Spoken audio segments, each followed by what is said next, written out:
Deus, dentre todas as coisas que Deus dispôs, né? Dispôs a tempestade, jogou a sorte que denunciou Jonas. Agora Deus dispôs um grande peixe. Deus está tratando desse servo. Porque ele não tem um pote, ele tem um monte de pote fora do lugar. E Deus está tratando com ele. E observe que é um servo cabeça dura, muito cabeça dura. Mas Deus está tratando com ele. E ele passa 3 dias e 3 noites ali, no ventre daquele peixe. Um desígnio de Deus. Então Jonas, do ventre do peixe, orou ao Senhor, o seu Deus. 3 dias e 3 noites. Ele não queria conversar com Deus. Por quê? Ele estava fugindo da presença de Deus. E queria morrer. Me joga na água aí que vai resolver tudo. É por minha causa que está acontecendo toda essa tempestade. Vocês já perderam muita provisão, a carga do barco, o navio está quase se quebrando todo. Jonas tem muitas coisas fora do lugar, muitos potinhos fora do lugar. E Deus está tratando com ele. O que nós vamos observar hoje é que nesses momentos excruciantes da vida dele, vão trazer grandes benefícios.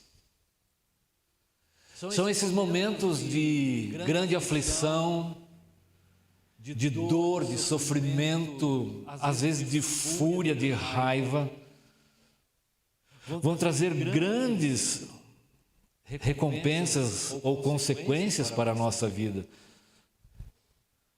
Foi como nós vimos ano passado, não sei se foi ano passado,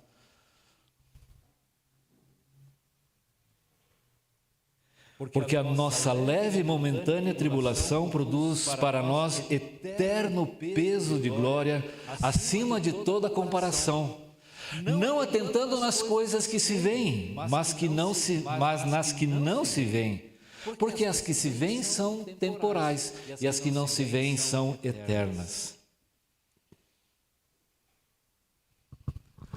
O caminho da desobediência é uma contínua descida. É interessante observar isso no capítulo 1. Jonas estava em Gat-Hefer, e aí ele desce a Jope, uma cidade litorânea. E de Jope ele compra uma passagem e ele desce para o navio. No navio, ele desce para o porão e vai dormir na tempestade. Lá ele é denunciado pelas sortes, né? E é jogado, e ele desce para o mar. E lá no mar aparece um grande peixe e nhoque. Você percebe? Desobediência é uma contínua descida. Ele mesmo vai reconhecer no capítulo 2, veja lá o versículo 3, pois me lançaste no profundo, no coração dos mares.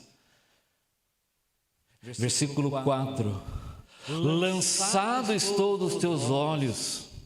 Versículo 6, desci aos fundamentos dos montes, desci à terra. Percebe?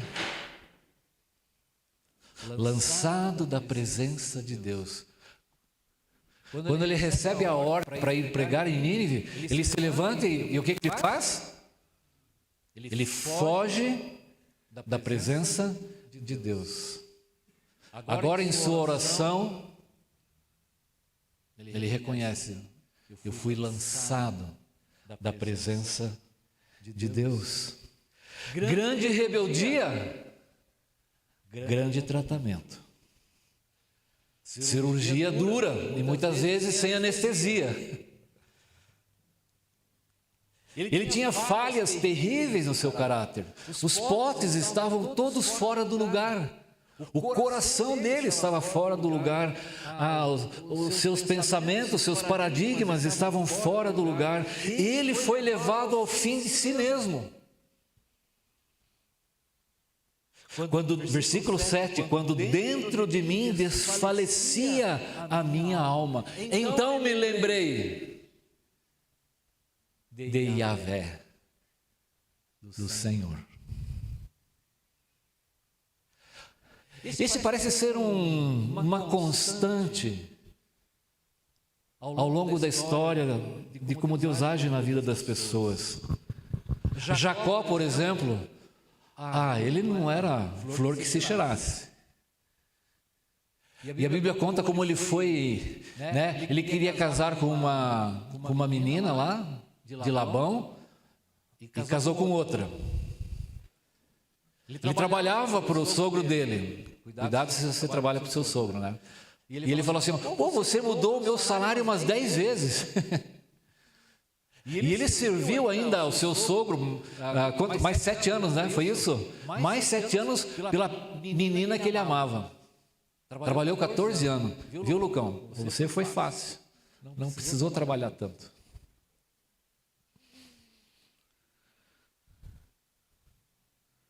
Abraão, ele gostava de contar uma mentirazinha. E Deus teve que tratar com ele. Diz aí que você não é minha esposa. E os filhos deles vão replicar essa conduta de usar de mentiras para resolver os problemas. Eu sei que não acontece isso com vocês. José, então, nem se fala. O adolescente duro, né? Essa semana eu li que, você sabia, Esther, que há 100 anos atrás, o adolescente não era considerado gente? É sério? Há 100 anos atrás, eu tenho certeza disso. Eles não eram considerados gente. Há muitos povos da Europa achavam que os negros não tinham alma. E por isso fizeram o que fizeram.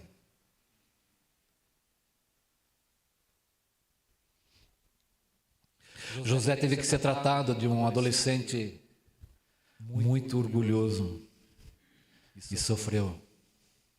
Moisés,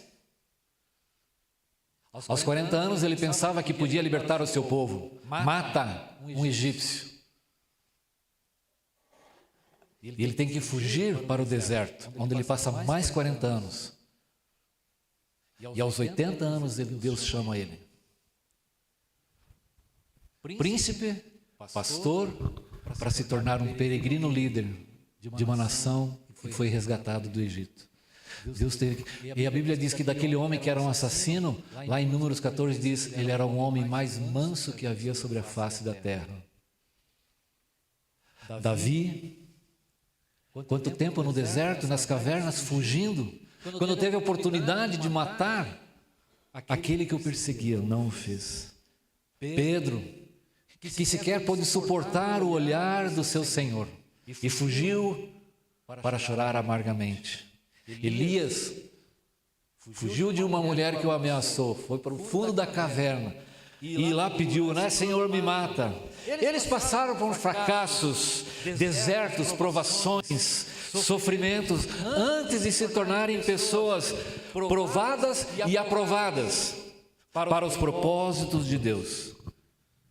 Então, guarda isso, pessoas provadas e aprovadas, porque não é somente ser provado, mas tem que ser aprovado. Essas estão preparadas para os propósitos de Deus na sua vida. Deus conduz essas pessoas ao fim de si mesmas, vai exaurir todos os seus recursos pessoais, toda a sua autossuficiência, vai levá-los a uma condição de falência completa, para depender e aprender que devem depender somente de Deus. Há uma frase muito conhecida, eu creio que você já ouviu. Só se percebe que Cristo é tudo que se precisa quando Cristo é tudo o que você tem. Só se percebe que Cristo é tudo o que você precisa quando Cristo é tudo.